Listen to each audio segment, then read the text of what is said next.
Trump convidou o presidente brasileiro para fazer parte do chamado Conselho de Paz, supervisionar a faixa de Gaza. Então vamos lá. Trump convida Lula para o Conselho da Paz para Gaza.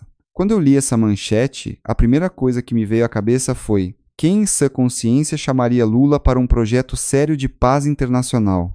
Essa pergunta não é retórica, ela revela o núcleo político e simbólico do que está acontecendo aqui.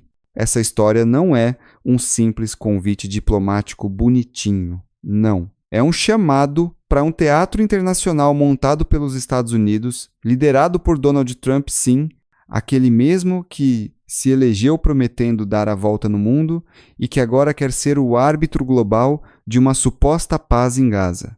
Porque, olha só, Trump não está construindo um conselho qualquer, ele está criando um Board of Peace, uma cúpula global de governança e reconstrução de Gaza, que ele mesmo vai presidir. E o mais curioso, entre os líderes escolhidos para compor essa instância, estão nomes que, vamos ser francos, pouco representam a autonomia geopolítica verdadeira, e um deles é Lula. Esse conselho, de acordo com as informações que estão saindo por aí, é parte da segunda fase do plano do EUA para Gaza, depois de um cessar-fogo tenso que mal aliviou as atrocidades do conflito. Trump quer que esse organismo supervisione a transição, a estabilização e, em última análise, a governança temporária de Gaza. Tradução: controle político e administrativo, concentrado em mãos que já sabem como jogar esse jogo global. Agora entra Lula. O Brasil ainda não confirmou se ele vai aceitar ou não o convite americano, mas a carta já chegou às mãos dele por meio da Embaixada Brasileira em Washington. E é justamente aqui que a história começa a feder para o lado que poucos comentaristas querem admitir. Porque Lula não é chamado porque ele tem alguma autoridade moral incontestável no cenário internacional. Lula não é chamado porque o PT é um farol de estabilidade diplomática. Lula é chamado porque ele é previsível, maleável e historicamente disposto a entrar nesses palcos onde o sistema global quer sorrir para as câmeras. E isso é estratégica e politicamente funcional para quem está no jogo de poder pesado.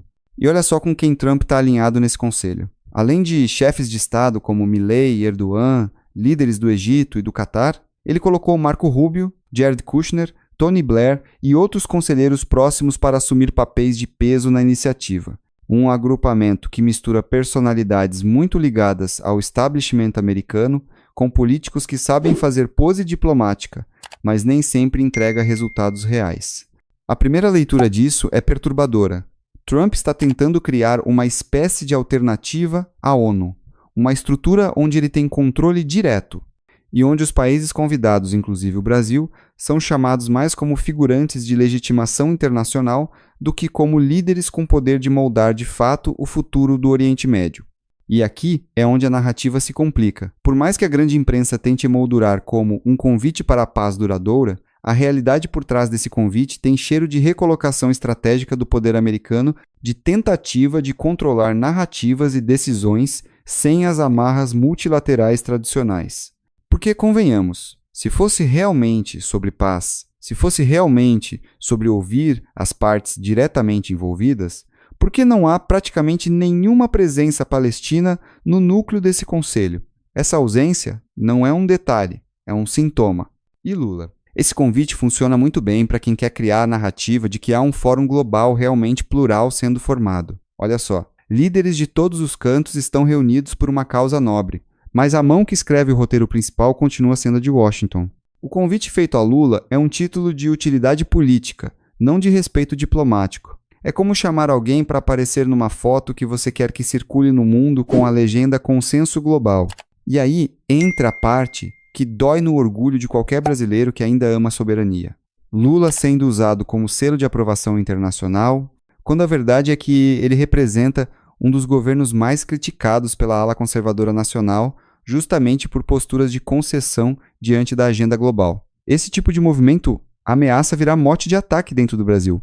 Se Lula aceitar, e há uma forte possibilidade de que ele queira aproveitar esse palco internacional para reforçar seu perfil de estadista global, ele não estará apenas participando de uma mesa diplomática. Ele estará propondo ao Brasil uma posição subalterna, em uma iniciativa que tem mais a ver com estratégia americana do que com autodeterminação brasileira.